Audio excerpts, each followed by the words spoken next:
Hello students, आज हम करेंगे माय बिग ब्रदर के critical thinking question answers. Question number 1 है, do you think that the elder brother had to suppress his desires to be role model to his younger brother? Why do you think so? क्या आपको लगता है कि जो बड़ा भाई था उसने अपने छोटे भाई के सामने रोल मॉडल बनने के लिए अपनी सारी इच्छाओं को दबा दिया था? आपको ऐसा क्यों लगता है? Yes, I think that the elder brother took it upon himself to become a role model for his younger brother, and in doing so, he stopped enjoying his life or was deeply unhappy. I think so because he would time and again urge his younger brother to follow his path and study all the time. हाँ, मुझे ऐसा लगता है कि अपने छोटे भाई के लिए वो रोल मॉडल बनने के लिए उसने लाइफ में एंजॉय करना बंद कर दिया था और शायद वो काफ़ी नाखुश भी था। और मुझे ऐसा लगता है कि वो चाहता था कि उसका छोटा भाई जो है उसका पाथ फॉलो करे और सारे टाइम स्टडी करे, इसलिए वो भी ऐसे ही करता था।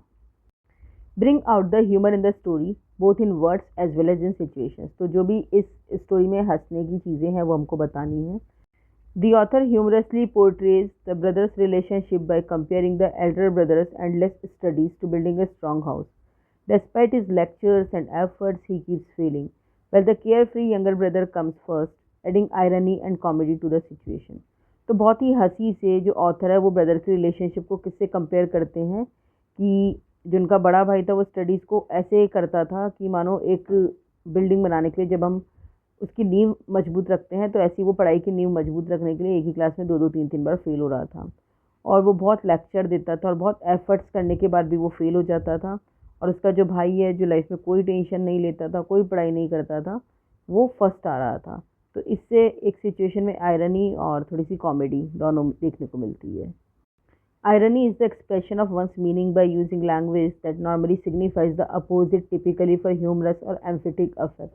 Bring out the irony in the story. Irony का हिंदी में मीनिंग होता है विडम्बना। विडम्बना मीन्स कि इस एक्सप्रेशन के थ्रू जो लैंग्वेज है उसका जो मीनिंग होता है उसका कुछ अपोजिट ही अर्थ निकलता है और इससे बहुत हंसी का और बहुत ही प्रभावशाली इफेक्ट आता है। तो इस स्टोरी का आयरनी क्या है? तो आयरनी ये है कि the irony in the story is most present in the two brothers attitude towards studying and the way they fared in their final examination. The elder brother, who was the most committed towards his study goals, would fail many times, whereas the younger brother, who spent his time playing and roaming around, would stand first in examination. तो इस story में जो irony दिखती है वो दो भाइयों के एटीट्यूड में नज़र आती है जो पढ़ाई को लेके है और उन दोनों ने फाइनल एग्जाम्स में कैसे परफॉर्म किया। तो जो एल्डर ब्रदर था जो कि बहुत कमिटेड था अपनी स्टडी को लेके, वो बहुत बार फेल हो गया, जबकि जो यंगर ब्रदर था जो सारे टाइम खेलता था, इधर उधर घूमता था, वो क्लास में फर्स्ट आया था। Home do you like more? आप किसे ज़्यादा पसंद करते हैं, नरेटर को या उसके भाई को?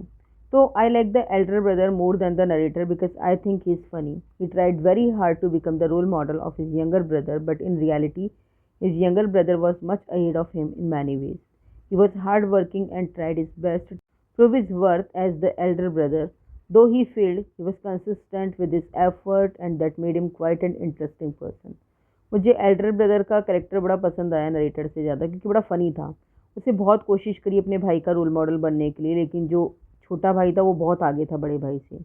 बड़ा भाई बहुत हार्ड वर्किंग था, उसने हमेशा एल्डर ब्रदर होने का फ़र्ज़ निभाया और अपने आप को प्रूव करने की भी कोशिश करी। वो फेल हो गया लेकिन उसने अपने एफर्ट नहीं छोड़े। इस वजह से मुझे वो काफ़ी इंटरेस्टिंग पर्सन नज़र आता है। आप चाहें तो छोटे भाई को भी बना के लिख सकते हैं अपना favourite character. Then he ran at top speed towards the hostel and I ran behind him.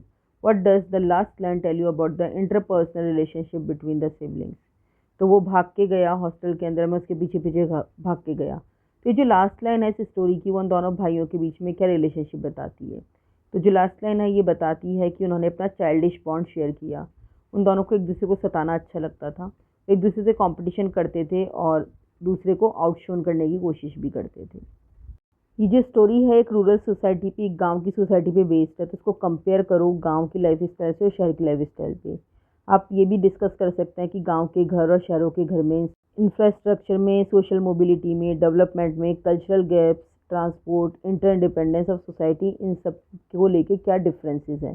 तो मैंने ये आंसर लिखा है, आप चाहे तो अपना भी लिख सकते हैं। 8th क्लास के बाकी चैप्टर्स के लिए आप डिस्क्रिप्शन में लिंक देख सकते हैं।